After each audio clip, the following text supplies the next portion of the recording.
Did you know that the Saturnalia is what actually became Christmas, the Saturnalia festival? It was a celebration of the winter solstice around December 21st, the shortest day of the year. And it was a celebration of just basically a drunken orgy of merrymaking, gift swapping, decorating. It had nothing to do with religion whatsoever. And the Catholic Church looked at this festival and said, you know, the pagans love this festival. I mean, it was popular. Okay, it was popular. And they said they'd love it so much if we could just Christianize it. And we could call it, let's say Jesus was born on, well, maybe not on the 21st, on the Saturnalia, but let's say December 25th, he was born. And we'll call it Christ Mass or Christmas, and we will say it's all about Jesus, and this is what we should be doing. That's how, now, in the States, there were states that actually banned Christmas before, I say in the States, before, America actually became America. The Pilgrims would have nothing to do. The early Pilgrims would have nothing to do with this celebration of Christmas because they knew where it came from, you see. But what I'm saying is it took time to get there. It's just a little bit of acceptance and a little bit more and a little bit more and a little bit more until it becomes such a celebration of materialistic, and we deceive ourselves in saying, well, it's all about Jesus. Yeah, it's all about Jesus, yeah. All right, Deuteronomy 12 and verse 31. Thou shalt not do so unto the Lord your God, for every abomination to the Lord which he hates have they done unto their gods, for even their sons and their daughters they have burnt in the fire to their gods. Now, how could they have sacrificed their own children? And they were doing it for God.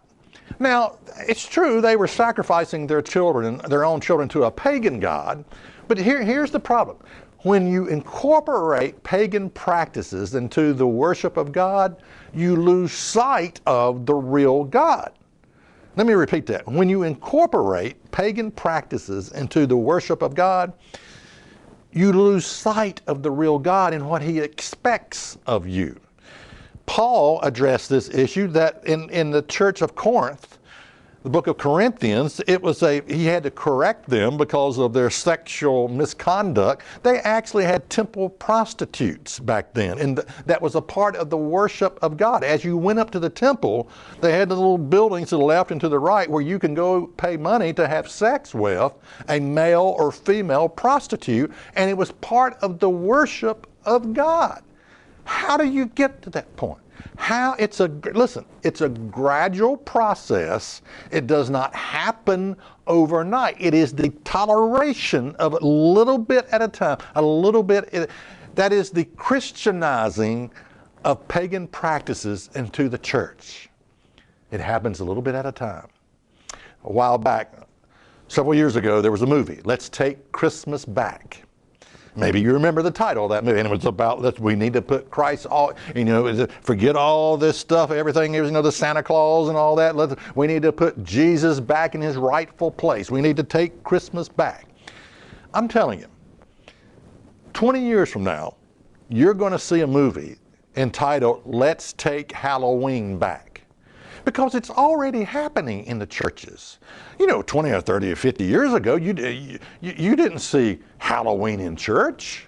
But it's happening today as more churches accept this and they Christianize it and they justify it and they make excuses as to why it should be there. 20, 25 years from now, you're going to see a movie entitled, Let's Take Halloween Back. We need to put Jesus back into Halloween in his rightful place because it's all about Jesus. Yeah, I'm telling you the truth. It's going to happen. It's going to happen. Check us out on the web at isthatreallyinthebible.com.